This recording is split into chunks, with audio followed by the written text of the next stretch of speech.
ಅನುದಿನ ಅನುಕ್ಷಣ ಮನೆಯಲ್ಲೂ ಕಲಿಯೋಣ, ಕಲಿಕೆಯ ಹೊಸ ಹಾದಿಯಲಿ ಜೊತೆಗೂಡಿ ಹೆಜ್ಜೆಯ ಹಾಕೋಣ, ಸಂತಸದಿ ಕಲಿಯೋಣ ನಮ್ಮ ಹೆಮ್ಮೆಯ ಈ ಕ್ಲಾಸಿನಲ್ಲಿ.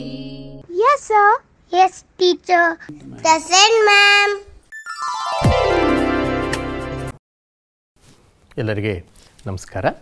ಮಕ್ಕಳೇ, ಈ ದಿನ ನಾವು 6ನೇ ತರಗತಿಯ ವಿಜ್ಞಾನ ವಿಷಯದ 16ನೇ ಅಧ್ಯಾಯವಾಗಿರ್ತಕ್ಕಂತಹ ಒಳಬರುವ ಕಸ ಮತ್ತು ಹೊರಹೋಗುವ ಕಸ ಅಂತಕ್ಕಂಥ ಒಂದು ಪಾಠದ ಬಗ್ಗೆ ಈ ಅವಧಿಯಲ್ಲಿ ನಾವು ಹೆಚ್ಚಿನ ವಿಷಯಗಳನ್ನು ತಿಳಿದುಕೊಳ್ಳೋಣ. ಈ ಒಂದು ಅವಧಿಯಲ್ಲಿ ನಾವು ಕಸ ಎಂದರೇನು, ಕಸ ಹೇಗೆ ಉತ್ಪತ್ತಿಯಾಗುತ್ತದೆ, ಕಸವನ್ನು ತೆಗೆಯದಿದ್ದರೆ ಏನೇನು ತೊಂದರೆ ಆಗುತ್ತದೆ, ಕಸ ನಮಗೆ ಹೇಗೆ ತೊಂದರೆಯನ್ನು ಸಹ ಉಂಟು ಮಾಡುತ್ತದೆ, ಪೌರಕಾರ್ಮಿಕರು ಕಸವನ್ನು ಏನು ಮಾಡುತ್ತಾರೆ, ಕಸದಿಂದ ಉಪಯುಕ್ತವಾದಂತಹ ವಸ್ತುಗಳನ್ನು ತಯಾರು ಮಾಡೋದಕ್ಕೆ ಆಗುತ್ತದೆಯಾ, ಮತ್ತು ನಾವು ಯಾವ ರೀತಿ ಕಸದ ನಿರ್ವಹಣೆ ಮಾಡಬಹುದು ಅನ್ನೋದನ್ನು ಈ ಒಂದು ಅವಧಿಯಲ್ಲಿ ನಾವು ಈ ಪಾಠದಲ್ಲಿ ತಿಳಿದುಕೊಳ್ಳೋಣ. ಮೊದಲನೇದಾಗಿ ಕಸ ಎಂದರೆ ಏನು? ಏನು ಕಸ ಅಂದರೆ ಯೋಚನೆ ಮಾಡಿ. ಹೌದು, ಬೇಡದ ಅಥವಾ ಉಪಯೋಗಕ್ಕೆ ಬಾರದ ವಸ್ತುವನ್ನು ಕಸ ಅಂತ ನಾವು ಕರಿತೀವಿ. ಯಾವ ವಸ್ತು ನಮಗೆ ಅದರ ಕಾರ್ಯ ಮುಗಿದ ಮೇಲೆ ನಮಗೆ ಬೇಡ ಅನಿಸುತ್ತೋ ಅದು ಏನಂತಾಗುತ್ತೆ, ಕಸ ಅಂತ ಆಗುತ್ತದೆ. ಅಷ್ಟೇ ಅಲ್ಲ, ಈ ಒಂದು ಕಸ ಹೇಗೆ ಉತ್ಪತ್ತಿಯಾಗುತ್ತೆ ಅನ್ನೋದನ್ನು ಸಹ ನಾವು ಇವಾಗ ತಿಳ್ಕೊಳ್ಳೋಣ. ಹೇಗೆ ಉತ್ಪತ್ತಿಯಾಗುತ್ತೆ ನೋಡಿ, ನಮ್ಮ ದಿನನಿತ್ಯದ ಚಟುವಟಿಕೆಗಳಿಂದ ನಾವೇನೇನು ಕೆಲಸ ಮಾಡ್ತೀವಿ ಇವುಗಳಿಂದ, ನಮ್ಮ ಉಪಯೋಗ ಮಾಡತಕ್ಕಂಥ ವಸ್ತುಗಳಿಂದ ಕಸ ಉತ್ಪತ್ತಿಯಾಗುತ್ತೆ. ಹೇಗೆ? ಉದಾಹರಣೆಯೊಂದಿಗೆ ನಾವು ಇವಾಗ ನೋಡೋಣ. ಮೊದಲನೇದಾಗಿ ಸಿಪ್ಪೆ. ಸಿಪ್ಪೆ ಅಂದಿದ ತಕ್ಷಣ ನಿಮ್ಗೆ ಏನು ಜ್ಞಾಪಕ ಬರುತ್ತೆ? ಹೌದು, ಬಾಳೆಹಣ್ಣು ತಿಂತೀವಿ ಅಲ್ವಾ? ಬಾಳೆಹಣ್ಣು ತಿನ್ನಬೇಕಾದ್ರೆ ಏನು ಮಾಡ್ತೀವಿ? ಮೊದಲು ಸಿಪ್ಪೆನ ಬಿಡಿಸ್ತೀವಿ. ಸೊ ಆ ಬಾಳೆಹಣ್ಣನ್ನು ತಿಂದುಬಿಡ್ತೀವಿ. ಸಿಪ್ಪೆ ಏನಾಯ್ತು ಅವಾಗ? ಕಸ ಆಯಿತು. ಅಷ್ಟೇ ಅಲ್ಲ, ಸೀತಾಫಲ ಹಣ್ಣು ತಿಂತೀವಿ, ಕಿತ್ತಳೆ ಹಣ್ಣು ತಿಂತೀವಿ, ಇವೆಲ್ಲವನ್ನು ನಾವೇನು ಮಾಡ್ತೀವಿ? ಹಣ್ಣನ್ನು ಸೇವನೆ ಮಾಡ್ತೀವಿ. ಅದಕ್ಕೆ ಒಂದು ರಕ್ಷಣಾ ಕವಚವಾಗಿರ್ತಕ್ಕಂಥ ಸಿಪ್ಪೆಯನ್ನು ನಾವು ಕಸದಲ್ಲಿ ಹಾಕ್ತೀವಿ. ಇದು ಸಹ ಕಸ ಆಗುತ್ತೆ. ಅಷ್ಟೇ ಅಲ್ಲ, ನಂತರ ನಾವು ಬರೆಯೋದಕ್ಕೆ ಪೆನ್ಸಿಲ್ ಬಳಕೆ ಮಾಡ್ತೀವಿ. ಪೆನ್ಸಿಲ್ನ ಮಧ್ಯಭಾಗದಲ್ಲಿ ಏನಿರುತ್ತೆ? ಸೀಸ ಇರುತ್ತೆ. ಅದರ ಸುತ್ತಲೂ ಏನಿರುತ್ತೆ? ಮರದ ರಕ್ಷಣಾ ಕವಚ ಇರುತ್ತೆ. ಆ ಮರದ ರಕ್ಷಣಾ ಕವಚವನ್ನು ನಾವೇನು ಮಾಡ್ತೀವಿ? ಮೆಣ್ ಮಾಡ್ತೀವಿ. ಮೆಣ್ ಮಾಡಿದಾಗ ನಮಗೆ ಸೀಸ ಸಿಗುತ್ತೆ. ಆ ಒಂದು ಹೊರಭಾಗದಲ್ಲಿ ಇರತಕ್ಕಂತಹ ಒಂದು ಪೆನ್ಸಿಲ್ನ ಮರ ನಮಗೆ ಕಸವಾಗಿ ಪರಿಣಮಿಸುತ್ತದೆ. ಅಷ್ಟೇ ಅಲ್ಲ ನೋಡಿ, ನೀವೆಲ್ಲ ಆಟ ಸಾಮಾನು ತೊಗೊಂಡಿರ್ತೀರಲ್ವಾ? ಆಟ ಸಾಮಾನು ಆಡ್ತಾ ಇರ್ತೀರಿ, ಅದು ಮುರಿದೋಗುತ್ತೆ. ಮುರಿದೋದಾಗ ಅದು ಸಹ ಉಪಯುಕ್ತವಲ್ಲದ ವಸ್ತು, ಅನುಪಯುಕ್ತ ವಸ್ತು. ಆ ಅನುಪಯುಕ್ತ ವಸ್ತು ಏನಾಗುತ್ತೆ? ಕಸವಾಗಿ ಪರಿಣಮಿಸುತ್ತದೆ. ನಂತರ ನಾವು ಪ್ರತಿನಿತ್ಯ ಶೂ ಹಾಕ್ತೀವಿ, ಚಪ್ಪಲಿ ಹಾಕ್ತೀವಿ. ಅದು ಏನಪ್ಪ ಆಗುತ್ತೆ? ಸವದು ಸವದು ಸವದು ಸವದು ಹೋಗುತ್ತೆ. ಆವಾಗ ಅದನ್ನು ಬಳಕೆ ಮಾಡೋದಕ್ಕಾಗೋದಿಲ್ಲ. ಅದು ಏನಾಗುತ್ತೆ? ಕಸ ಆಗುತ್ತೆ. ಅಷ್ಟೇ ಅಲ್ಲ, ನಾವು ಬಟ್ಟೆ ಧರಿಸ್ತೀವಲ್ವ? ಬಟ್ಟೆ ಧರಿಸಿದಾಗೂ ಅಷ್ಟೇ, ಆ ಬಟ್ಟೆ ಬಹಳಷ್ಟು ಕಾಲ ಬಳಕೆ ಮಾಡಿದಾಗ ಅದು ಸಹ ಸವಿಯುತ್ತೆ. ಎರಡನೇದಾಗಿ ನಾವು ದೊಡ್ಡವರಾಗ್ತಾ ಇರ್ತೀವಲ್ವಾ? ಅದು ನಮಗೆ ಸರಿಯಾಗಿ ಹೊಂದೋದಿಲ್ಲ. ಹಾಗಾಗಿ ಬಟ್ಟೆ ಸಹ ಏನಾಗುತ್ತೆ? ನಮಗೆ ಕಸವಾಗಿ ಪರಿಣಮಿಸುತ್ತದೆ. ನಂತರ ಕಾಗದ. ಕಾಗದ ಅಂತಂದರೆ ನೀವಿಲ್ಲಿ ನೋಡ್ತಕ್ಕಂತಹ ನ್ಯೂಸ್ ಪೇಪರ್ ಇರ್ಬೋದು, ಅಥವಾ ನೀವು ಬರೀತಕ್ಕಂಥ ಕಾಗದ ಇರ್ಬೋದು, ಇವೆಲ್ಲವೂ ಸಹ ನಮಗೆ ಏನಾಗುತ್ತೆ? ಕಸದ ರೂಪದಲ್ಲಿ ಬಹಳಷ್ಟು ಸಮಸ್ಯೆಯನ್ನು ಉಂಟು ಮಾಡುತ್ತದೆ. ಹಾಗಾದರೆ ಈಗ ನಾವು ಕಸ ಹೇಗೆ ತೊಂದರೆದಾಯಕ ಅಂತ ನಾವು ತಿಳ್ಕೊಳ್ಳೋಣ. ಹೌದು, ಕಸ ಮಾಲಿನ್ಯವನ್ನು ಉಂಟು ಮಾಡುತ್ತದೆ. ಮಾಲಿನ್ಯ ಗೊತ್ತಲ್ವ? ಪರಿಸರ ಮಾಲಿನ್ಯ. ಎಲ್ಲಂದರೆ ಅಲ್ಲಿ ನಾವು ಕಸ ಹಾಕೋದ್ರಿಂದ ಅಥವಾ ಕಸ ಉತ್ಪತ್ತಿ ಆಗ್ತಾ ಇರೋದ್ರಿಂದ ನಮಗೆ ಮಾಲಿನ್ಯ ಉಂಟಾಗುತ್ತದೆ. ಮಾಲಿನ್ಯದಿಂದ ಅನೇಕ ರೋಗಗಳು ಸಹ ನಮಗೆ ಬರುತ್ತದೆ. ಸ್ಥಳದ ಅಭಾವವು ಸಹ ನಾವು ಹೊಂದುತ್ತೀವಿ. ಹಾಗಾಗಿ ಇದನ್ನು ಸಹ ನಾವು ಮನಸ್ಸಿನಲ್ಲಿ ಇಟ್ಕೊಂಡಿರಬೇಕು.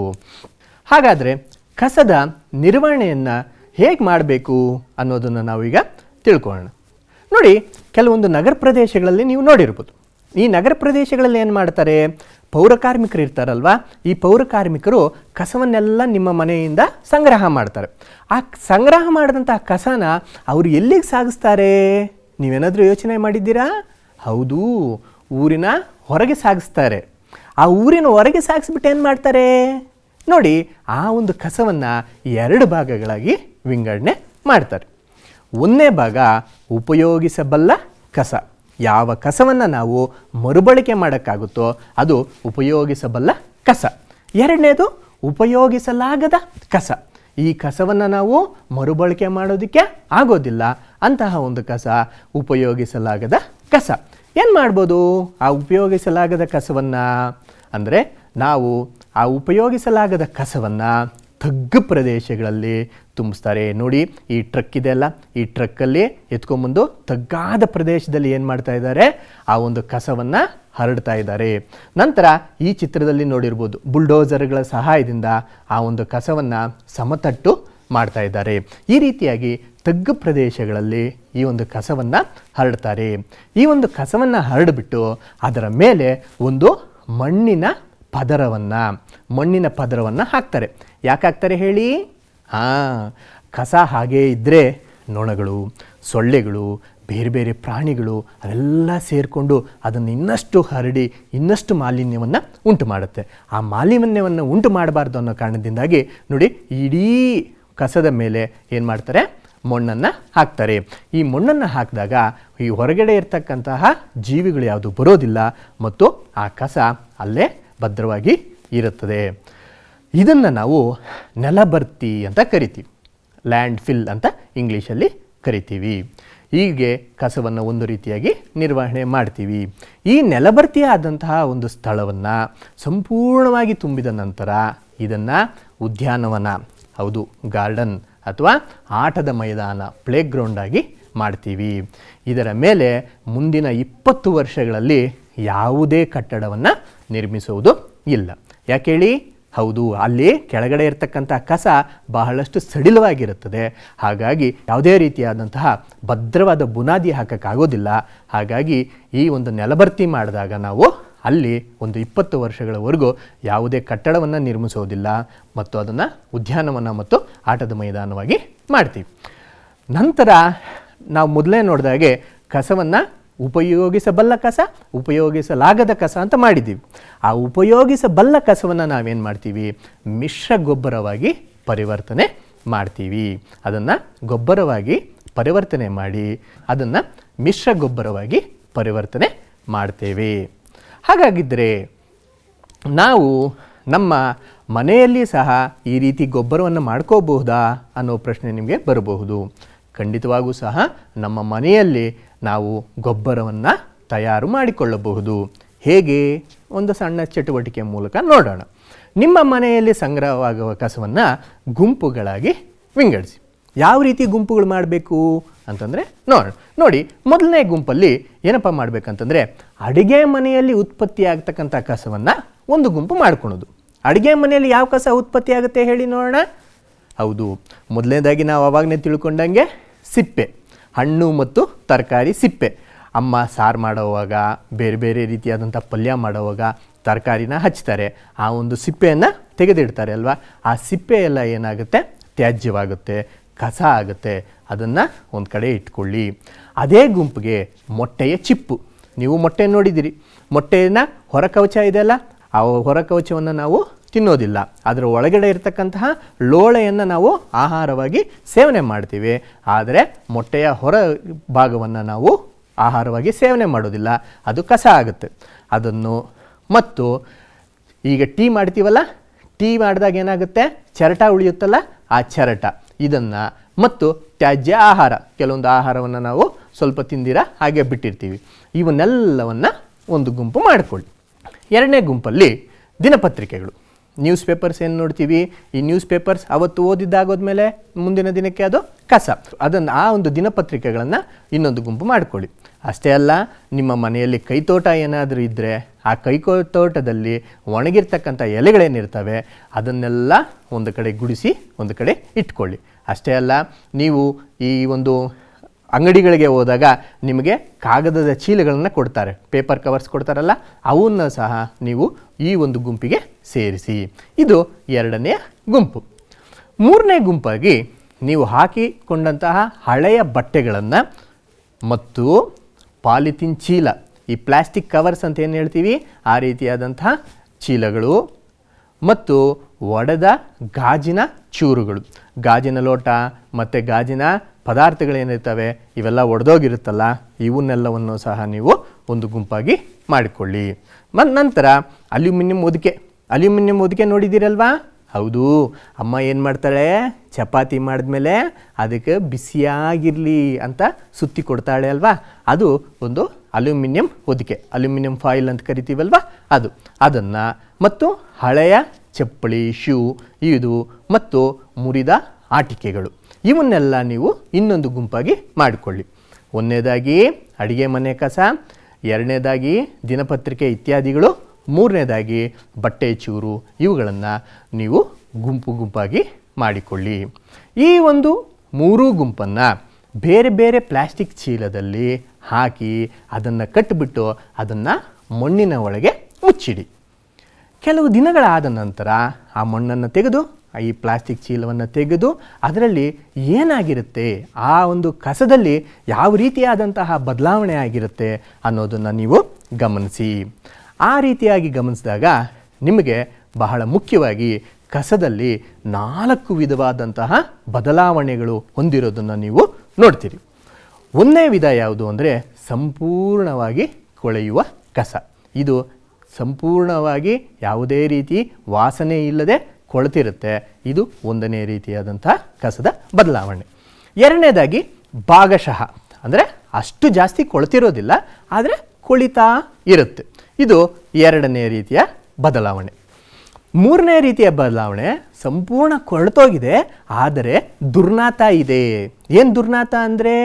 ಹೌದು, ವಾಸನೆ, ಕೆಟ್ಟ ವಾಸನೆ, ದುರ್ನಾತ, ಕೆಟ್ಟ ವಾಸನೆ ಇರುತ್ತೆ. ಇದಂತಹ ಒಂದು ಬದಲಾವಣೆಯನ್ನು ನಾವು ಕಾಣ್ತೀವಿ. ನಾಲ್ಕನೇ ಬದಲಾವಣೆ ಯಾವುದು? ಯಾವುದೇ ಬದಲಾವಣೆ ಇಲ್ಲದಿರೋದು. ಆ ಕಸದಲ್ಲಿ ಯಾವುದೇ ರೀತಿಯಾದಂಥ ಬದಲಾವಣೆ ಇರೋದಿಲ್ಲ. ಈ ರೀತಿಯಾಗಿ ನಾವು ಕಸದಲ್ಲಿ 4 ಬದಲಾವಣೆಯನ್ನು ನಾವು ನೋಡಬಹುದಾಗಿದೆ. ಹಾಗಾದರೆ ಈಗ ಸಂಪೂರ್ಣ ಕೊಳೆಯುವ ಕಸವನ್ನು ಏನು ಮಾಡ್ಬೋದು ಅನ್ನೋದನ್ನು ನೋಡೋಣ. ನೋಡಿ, ಕಪ್ಪು ಬಣ್ಣ ಇರುತ್ತೆ ಮತ್ತು ದುರ್ನಾತವಿಲ್ಲದ ಕಸ, ಯಾವುದೇ ರೀತಿಯಾದಂಥ ವಾಸನೆ ಇರೋದಿಲ್ಲ ಮತ್ತು ಕಪ್ಪು ಬಣ್ಣಕ್ಕೆ ತಿರುಗಿರುತ್ತದೆ. ಇದನ್ನು ನಾವು ಸಂಪೂರ್ಣ ಕೊಳೆತಂತಹ ಕಸ ಅಂತ ಪರಿಗಣಿಸ್ತೀವಿ. ಈ ಸಂಪೂರ್ಣ ಕೊಳೆತಂತಹ ಕಸ ಯಾವುದಾಗಿರ್ಬೋದು ಹೇಳಿ? ಅಥವಾ ಯಾವುದು ಈ ಸಂಪೂರ್ಣವಾಗಿ ಕೊಳೆಯುತ್ತದೆ? ಹೌದು, ನಾವು ಅಡುಗೆ ಮನೆಯಲ್ಲಿ ಬಿಸಾಕಿರುವಂತಹ ಕಸ ಏನಾಗುತ್ತೆ, ಸಂಪೂರ್ಣವಾಗಿ ಕೊಳೆಯುತ್ತೆ. ಈ ರೀತಿ ಸಂಪೂರ್ಣವಾಗಿ ಕೊಳೆತಂತಹ ಕಸವನ್ನು ನಾವು ಗಿಡಗಳಿಗೆ ಹಾಕಬಹುದು. ಸಂಪೂರ್ಣವಾಗಿ ಕೊಳೆತಂತಹ ಕಸವನ್ನು ಗಿಡಗಳಿಗೆ ಹಾಕಬಹುದು. ಹಾಗಾಗಿ ವಸ್ತುಗಳು ಕೊಳೆತು ಗೊಬ್ಬರವಾಗುವುದನ್ನು ನಾವು ಮಿಶ್ರ ಗೊಬ್ಬರ ಅಂತ ನಾವು ಕರಿತೀವಿ. ಸಂಪೂರ್ಣವಾಗಿ ಕೊಳೆತು ಯಾವುದೇ ರೀತಿ ವಾಸನೆ ಇಲ್ಲದಿರ ಇರತಕ್ಕಂತಹ ಗೊಬ್ಬರವನ್ನು ನಾವು ಮಿಶ್ರ ಗೊಬ್ಬರ ಅಂತ ನಾವು ಕರಿತೀವಿ. ಹಾಗಾದರೆ ನೀವು ನಿಮ್ಮ ಮನೆಯಲ್ಲಿ ಕಸದ ವಿಂಗಡಣೆ ಮಾಡ್ಕೊತೀರಿ ಅಲ್ವಾ? ಗೊಬ್ಬರ ಎಲ್ಲ ತಯಾರು ಮಾಡೋದಕ್ಕೆ ಹೇಗೆ ಮಾಡ್ಕೊತೀರಿ? ನಗರ ಪ್ರದೇಶಗಳಲ್ಲಿ ನೋಡಿರ್ಬೋದು.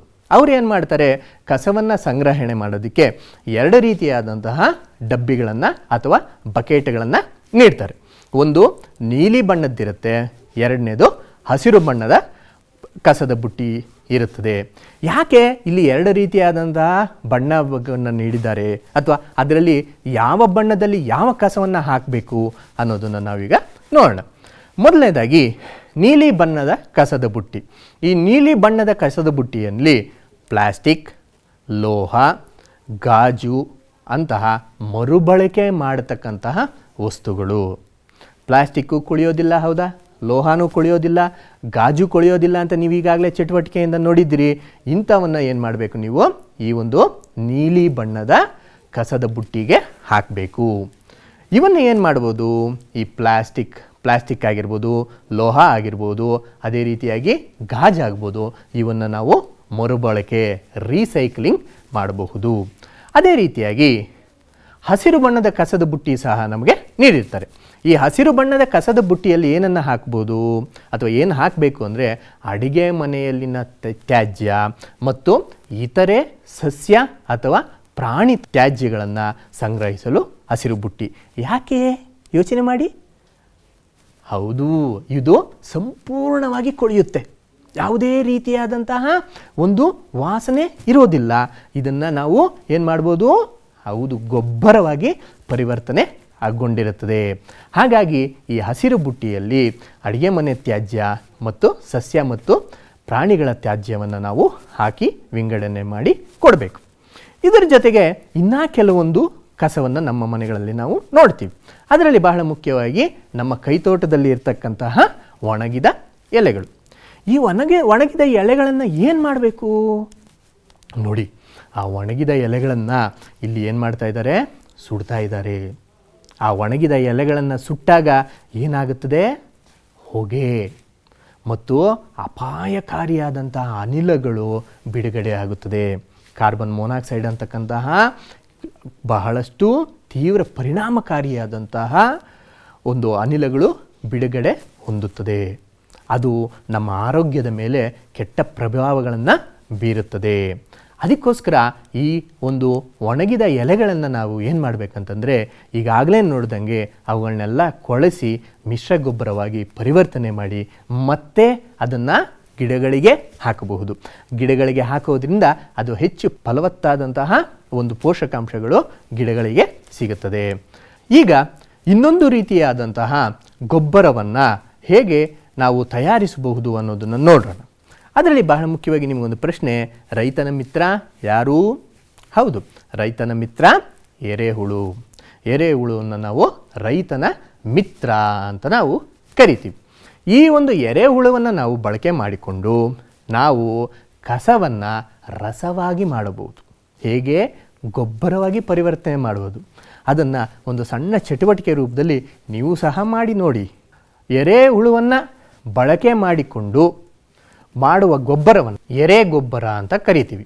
ಮಿಶ್ರ ಗೊಬ್ಬರ ಮಾಡುವುದಕ್ಕೆ ಎರೆಹುಳುವಿನ ಒಂದು ವಿಧವಾದಂತಹ ಕೆಂಪು ಹುಳ, ನೀವು ಎರೆಹುಳು ನೋಡಿರ್ಬೋದು, ಅದರಲ್ಲಿ ನಾನಾ ವಿಧಗಳಿದೆ.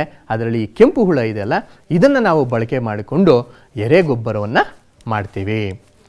ಕಸದಿಂದ ಎರೆ ಗೊಬ್ಬರವನ್ನು ಹೇಗೆ ತಯಾರು ಮಾಡುವುದು ಅನ್ನೋದನ್ನು ನಾವು ತಿಳ್ಕೊಳ್ಳೋಣ. ಎರೆಹುಳುಗಳನ್ನು ಬಳಸಿ ಮಿಶ್ರ ಗೊಬ್ಬರ ಮಾಡುವ ವಿಧಾನವನ್ನು ಎರೆ ಗೊಬ್ಬರ ಮಾಡುವಿಕೆ ಅಥವಾ ವರ್ಮಿ ಕಾಂಪೋಸ್ಟಿಂಗ್ ಅಂತ ನಾವು ಕರಿತೀವಿ. ಹೇಗೆ ನೋಡಿ, ನೀವು ಒಂದು ಮರದ ಪೆಟ್ಟಿಗೆಯನ್ನು ತೆಗೆದುಕೊಳ್ಳಿ. ಆ ಒಂದು ಮರದ ಪೆಟ್ಟಿಗೆಯನ್ನು ಸೂರ್ಯನ ಬೆಳಕು ಬೀಳದೇ ಇರತಕ್ಕಂಥ, ನೇರವಾಗಿ ಬೀಳದೇ ಇರತಕ್ಕಂಥ ಒಂದು ಜಾಗದಲ್ಲಿ ಇಡಿ. ಆ ಒಂದು ಪೆಟ್ಟಿಗೆಯಲ್ಲಿ ತಳಭಾಗದಲ್ಲಿ ಏನಪ್ಪ ಮಾಡಿ ಅಂತಂದರೆ ಮರಳನ್ನು ಹರಡಿ. ತದನಂತರ ಆ ಒಂದು ಪೆಟ್ಟಿಗೆಯಲ್ಲಿ ಮರಳಿನ ಮೇಲೆ ಹಸಿರು ಎಲೆಗಳು, ಕಾಗದ, ಸಗಣಿ, ಟೀ ಚರಟ, ತರಕಾರಿ ತ್ಯಾಜ್ಯಗಳು, ಹಣ್ಣಿನ ಸಿಪ್ಪೆಗಳು, ಇವೆಲ್ಲ ಯಾವ ಗುಂಪಿನಲ್ಲಿ ಬರ್ತವೆ? ಟೀ ಚರಟ, ತರಕಾರಿ ತ್ಯಾಜ್ಯಗಳು, ಹಣ್ಣಿನ ಸಿಪ್ಪೆಗಳು. ಹೌದು, ಸಂಪೂರ್ಣವಾಗಿ ಕೊಳೆಯತಕ್ಕಂಥ ಕಸ ಇವು. ಸಂಪೂರ್ಣವಾಗಿ ಕೊಳೆಯತಕ್ಕಂಥ ಕಸ ಇವಾಗಿರೋದ್ರಿಂದ ಇವನ್ನೆಲ್ಲ ಒಂದು ಪದರವಾಗಿ ಹರಡಿ. ಈ ಪದರಕ್ಕೆ ಒದ್ದೆ ಮಾಡೋದಕ್ಕೆ ಸ್ವಲ್ಪ ನೀರನ್ನು ಚಿಮುಕಿಸಿ. ಆ ಚಿಮುಕಿಸಿದ ನಂತರ ಸಾಕಷ್ಟು ಗಾಳಿ ಇರಬೇಕು ಮತ್ತು ತೇವಾಂಶ ಇರೋಂಗೆ ಈ ಪದರವನ್ನು ನಾವು ಇಡಬೇಕಾಗುತ್ತೆ. ಇದನ್ನು ಜಾಸ್ತಿ ಒತ್ತಬಾರ್ದು. ಇಲ್ಲಿ ಏನು ಮಾಡಬೇಕು, ಸಾಕಷ್ಟು ಗಾಳಿ ಮತ್ತು ತೇವಾಂಶ ಇರೋಂಗೆ ಈ ಪದರವನ್ನು ನಾವು ನೋಡಿಕೊಳ್ಳಬೇಕು. ಈ ಎರೆಗೊಬ್ಬರ ತಯಾರಿಕೆ ಮಾಡುವಾಗ ಕೆಲವೊಂದು ಅಂಶಗಳನ್ನು ನಾವು ಗಮನಿಸಬೇಕಾಗತ್ತೆ. ಏನಂತಂದರೆ ಅವು ಉಪ್ಪು, ಉಪ್ಪಿನಕಾಯಿ, ಎಣ್ಣೆ, ಮಾಂಸ, ಹಾಲಿನ ತ್ಯಾಜ್ಯಗಳನ್ನು ಈ ಒಂದು ಎರೆಗೊಬ್ಬರ ಮಾಡುವಾಗ ಬಳಸಬೇಡಿ. ಯಾಕೆ? ಇವುಗಳು ರೋಗವನ್ನು ಉಂಟು ಮಾಡುವ ಸಣ್ಣ ಜೀವಿಗಳು ಪೆಟ್ಟಿಗೆಯಲ್ಲಿ ಬೆಳೆಯುವಂಗೆ ಮಾಡುತ್ತೆ. ನೋಡಿ, ಇಲ್ಲಿ ಸಣ್ಣ ಜೀವಿಗಳಿದಾವಲ್ಲ, ಸಣ್ಣ ಸಣ್ಣ ಹುಳುಗಳು, ಇವು ಉಂಟಾಗುತ್ತೆ.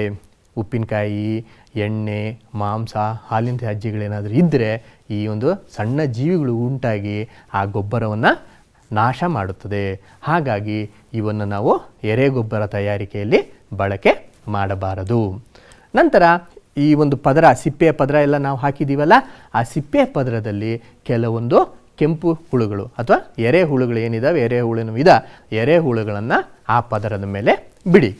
ಆ ಪದರದ ಮೇಲೆ ಬಿಟ್ಟ ನಂತರ ಅದರ ಮೇಲೆ ಮತ್ತೊಂದು ಗೋಣಿ ಚೀಲನೋ ಅಥವಾ ಹುಲ್ಲಿನ ಪದರವನ್ನು ಸಡಿಲವಾಗಿ ಮುಚ್ಚಿ, ಅದರ ಮೇಲೆ ಯಾವುದೇ ರೀತಿ ಹೊರಗಡೆಯಂಥ ಪ್ರಾಣಿಗಳು, ಪಕ್ಷಿಗಳು ಅವು ಬರ್ದಿರೇ ಇರೋ ಹಾಗೆ ನಾವೇನು ಮಾಡಬೇಕು, ಪಕ್ಷಿಗಳಾಗಿರ್ಬೋದು, ಕೀಟಗಳಾಗಿರ್ಬೋದು, ಸೊಳ್ಳೆ, ನೊಣ ಇವೆಲ್ಲ ಬರ್ದಿರೋ ಹಾಗೆ ಅದರ ಮೇಲೆ ಒಂದು ಗೋಣಿ ಚೀಲ ಅಥವಾ ಒಂದು ಹುಲ್ಲಿನ ಪದರವನ್ನು ಸಡಿಲವಾಗಿ ಮುಚ್ಚಬೇಕಾಗುತ್ತೆ. ಕೆಲವು ದಿನಗಳ ನಂತರ ಪೆಟ್ಟಿಗೆಯಲ್ಲಿರ್ತಕ್ಕಂಥ ವಸ್ತುಗಳನ್ನು ತೆಗೆದು ಅದನ್ನು ಸುಮ್ಮನೆ ಹಂಗೆ ಕದಲಿಸಿ ಸಡಿಲ ಮಾಡಬೇಕಾಗುತ್ತದೆ. ಹಾಗಾಗಿದ್ದರೆ ಇಲ್ಲಿ ಎರೆಹುಳುವಿನ ಪ್ರಾಮುಖ್ಯತೆ ಏನು ಅನ್ನೋದನ್ನು ನಾವು ಈಗ ತಿಳ್ಕೊಳ್ಳೋಣ.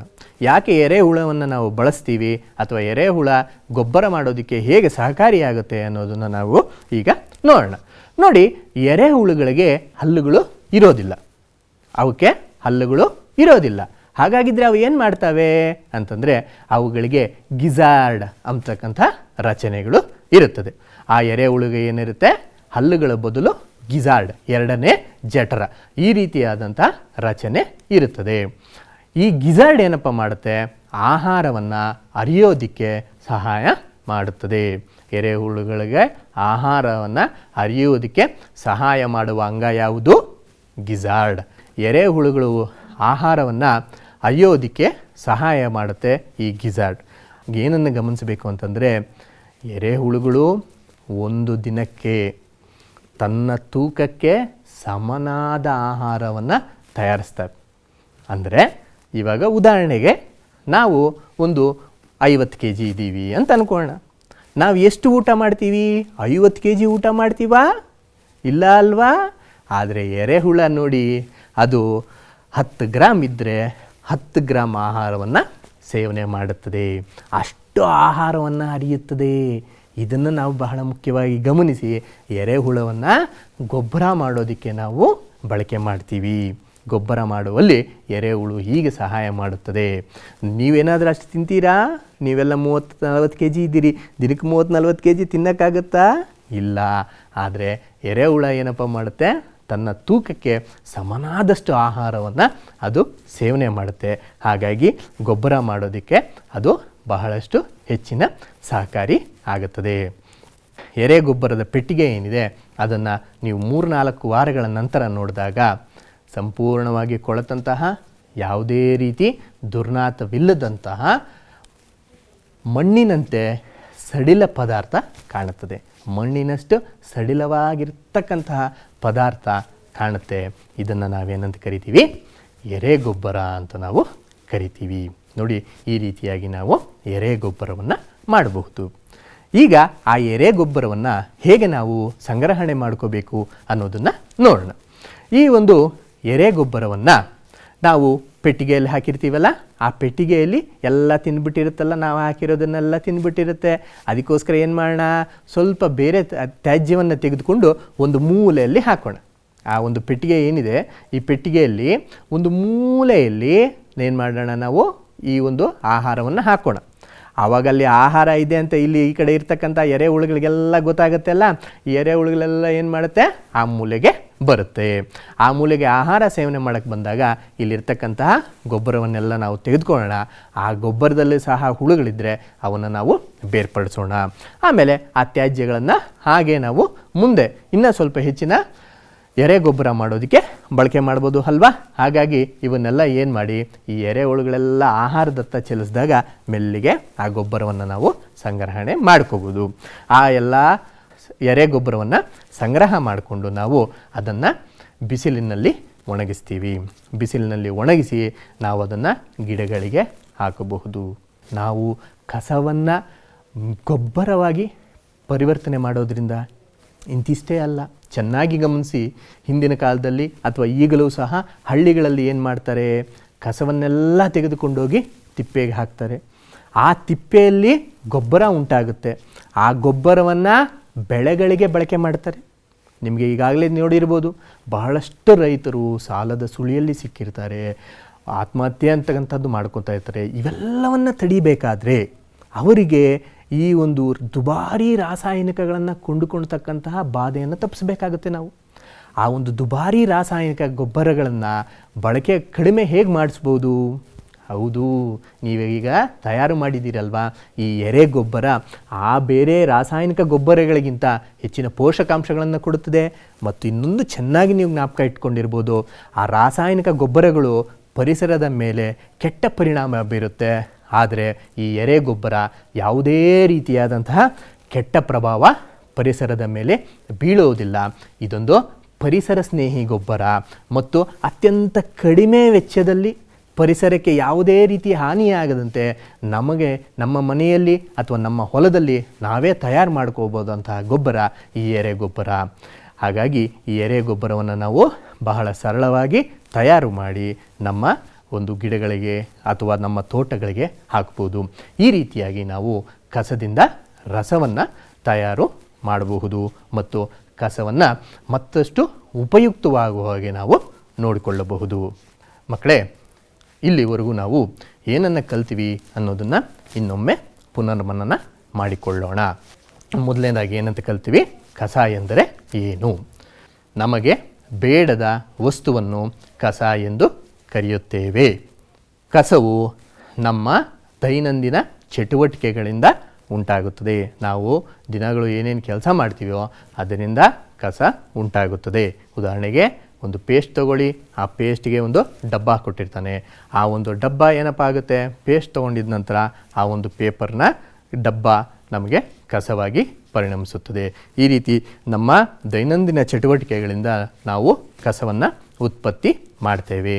ಹಾಗಾಗಿದ್ದರೆ ಆ ಕಸವನ್ನು ಹೇಗೆ ನಿರ್ವಹಣೆ ಮಾಡಬೇಕು ಅನ್ನೋದನ್ನು ನಾವು ತಿಳ್ಕೊಂಡಿದ್ವಿ. ಯಾವ್ಯಾವುದಾಗಿ? ಮೊದಲನೇದಾಗಿ ದೊಡ್ಡ ದೊಡ್ಡ ನಗರಗಳಲ್ಲಿ ಏನು ಮಾಡ್ತಾರೆ? ಈ ಒಂದು ಕಸವನ್ನು ನೆಲಭರ್ತಿ ಮಾಡ್ತಾರೆ. ಏನು ನೆಲಭರ್ತಿ ಅಂದರೆ? ಹೌದು, ಉಪಯೋಗಿಸಬಹುದಾದಂತಹ ಕಸ ಮತ್ತು ಉಪಯೋಗಿಸಲಾಗದಂತಹ ಕಸವನ್ನು ಎರಡು ಭಾಗಗಳಾಗಿ ಮಾಡ್ತಾರೆ. ಯಾವ ಕಸವನ್ನು ಉಪಯೋಗ ಮಾಡೋದಕ್ಕೆ ಆಗೋದಿಲ್ವೋ ಅದನ್ನು ಏನು ಮಾಡ್ತಾರೆ? ಒಂದು ತಗ್ಗಾದ ಪ್ರದೇಶಕ್ಕೆ ತೆಗೆದುಕೊಂಡು ಹೋಗಿ ಅದನ್ನು ಹರಡ್ತಾರೆ. ಹೀಗೆ ಹರಡಿ ಹರಡಿ ಹರಡಿ ಆ ತಗ್ಗಾದ ಪ್ರದೇಶ ತುಂಬಿದ ನಂತರ ಅದರ ಮೇಲೆ ಹೊರಗಿನ ಪ್ರಾಣಿ ಪಕ್ಷಿಗಳು ಕಸವನ್ನು ಹರಡದಂತೆ ಅದರ ಮೇಲೆ ಮಣ್ಣನ್ನು ಮುಚ್ತಾರೆ. ರಕ್ಷಣೆಗಾಗಿ ಮಣ್ಣನ್ನು ಮುಚ್ತಾರೆ. ಆ ಒಂದು ಮುಚ್ಚಿದಂತಹ ಒಂದು ಸ್ಥಳವನ್ನು ಏನಂತ ಕರಿತೀವಿ? ನೆಲಭರ್ತಿ. ಇದು ಕಸದ ನಿರ್ವಹಣೆಯಲ್ಲಿ ಒಂದನೇ ವಿಧ. ಎರಡನೇ ವಿಧವಾಗಿರೋದು ಮಿಶ್ರ ಗೊಬ್ಬರ. ಮಿಶ್ರ ಗೊಬ್ಬರ ಅಂತಂದರೆ ಏನು? ನಮ್ಮ ಮನೆಯಲ್ಲಿ ಉತ್ಪಾದನೆ ಆಗಿರ್ತಕ್ಕಂತಹ ಉಪಯೋಗಿಸಬಲ್ಲ ಕೊಳೆಯಬಲ್ಲಂತಹ ಎಲ್ಲ ಕಸವನ್ನು ತೆಗೆದುಕೊಂಡು ನಾವು ಅದನ್ನು ಕೊಳೆಯಿಸಿ ಗೊಬ್ಬರ ಮಾಡ್ತೀವಿ. ಇದನ್ನೇ ಹಳ್ಳಿಗಳಲ್ಲಿ ಏನು ಮಾಡ್ತಾರೆ? ತಿಪ್ಪೆಯಾಗಿ ಸಂಗ್ರಹಣೆ ಮಾಡಿ ಅದು ಗೊಬ್ಬರವಾಗಿ ಪರಿಣಮಿಸುವ ಹಾಗೆ ಮಾಡ್ತಾರೆ. ಇದು ಕಸದ ನಿರ್ವಹಣೆಯ ಎರಡನೆಯ ವಿಧ. ಮೂರನೇ ವಿಧ ಎರೆಗೊಬ್ಬರ ತಯಾರಿಕೆ. ಈ ಕಸವನ್ನು ಇನ್ನೂ ಪರಿಣಾಮಕಾರಿಯಾಗಿ ಮತ್ತು ಅತ್ಯಂತ ವೇಗವಾಗಿ ಗೊಬ್ಬರವಾಗಿ ತಯಾರು ಮಾಡೋದಕ್ಕೆ ಸುಲಭವಾದಂತಹ ವಿಧಾನವೇ ಎರೆಗೊಬ್ಬರ ತಯಾರಿಕೆ. ಈ ಎರೆಗೊಬ್ಬರವನ್ನು ಎರೆಹುಳುವಿನ ಒಂದು ವಿಧವಾದಂತಹ ಕೆಂಪು ಹುಳುಗಳನ್ನು ಬಳಸಿ ತಯಾರು ಮಾಡ್ತೇವೆ. ಇದು ಅತ್ಯಂತ ಪರಿಸರ ಸ್ನೇಹಿ ಗೊಬ್ಬರ ಆಗಿರುತ್ತದೆ. ಯಾವುದೇ ರೀತಿಯಾದಂಥ ರಾಸಾಯನಿಕಗಳನ್ನು ಹೊಂದಿರುವುದಿಲ್ಲ ಮತ್ತು ಇದು ದುಬಾರಿಯಾದಂತಹ ಗೊಬ್ಬರ ಅಲ್ಲ. ಹಾಗಾಗಿ ಎರೆಹುಳುಗಳು ನಮಗೆ ಗೊಬ್ಬರ ಮಾಡೋದಕ್ಕೂ ಸಹಾಯ ಮಾಡುತ್ತದೆ. ಇಂತಿಷ್ಟೇ ಅಲ್ಲದೆ ಎರೆಹುಳುಗಳು ಮಣ್ಣನ್ನು ಸಡಿಲ ಮಾಡೋದರೂ ಸಹ ರೈತರಿಗೆ ಸಹಾಯ ಮಾಡುತ್ತದೆ. ಅದಕ್ಕೋಸ್ಕರ ನಾವು ಎರೆಹುಳುವನ್ನು ಏನಂತ ಕರಿತೀವಿ? ಹೌದು, ರೈತನ ಮಿತ್ರ ಅಂತ ನಾವು ಕರಿತೀವಿ. ಹಾಗಾಗಿ ಇನ್ನೊಮ್ಮೆ ಮತ್ತೊಮ್ಮೆ ನೀವು ಕಸವನ್ನು ಬಿಸಾಕುವಾಗ ಅದನ್ನು ವಿಂಗಡಣೆ ಮಾಡಿ ಬಿಸಾಕಬೇಕಾಗುತ್ತದೆ ಮತ್ತು ಅದನ್ನು ಹೇಗೆ ನಾವು ಉಪಯುಕ್ತ ಮಾಡಿಕೊಳ್ಳಬಹುದು ಅನ್ನೋದನ್ನು ಸಹ ನಾವು ಯೋಚನೆ ಮಾಡಬೇಕಾಗುತ್ತೆ. ಈ ಒಂದು ತರಗತಿಯಲ್ಲಿ ಕಸದ ನಿರ್ವಹಣೆಯ 3 ವಿಧಗಳನ್ನು ನಾವು ನೋಡಿದ್ವಿ. ಮುಂದಿನ ತರಗತಿಯಲ್ಲಿ ಕಸವನ್ನು ಇನ್ನೂ ಹೇಗೆ ಬೇರೆ ಬೇರೆ ವಿಧಾನದಲ್ಲಿ ಮರುಚಕ್ರೀಕರಣ ಮಾಡಿ ಅದನ್ನು ಉಪಯುಕ್ತವಾಗುವ ಹಾಗೆ ಮಾಡಬಹುದು ಅನ್ನೋದನ್ನು ನೋಡೋಣ. ಇಲ್ಲಿವರೆಗೂ ನನ್ನ ಪಾಠವನ್ನು ನೀವೆಲ್ಲ ಗಮನವಿಟ್ಟು ಕೇಳಿದ್ರಿ. ನಿಮಗೆಲ್ಲರಿಗೂ ಧನ್ಯವಾದಗಳು. ನನ್ನ ಹೆಸರು ಶ್ರೀಕಾಂತ್, CRP ಸಿದ್ದೇಪಲ್ಲಿ. ನಮಸ್ಕಾರ.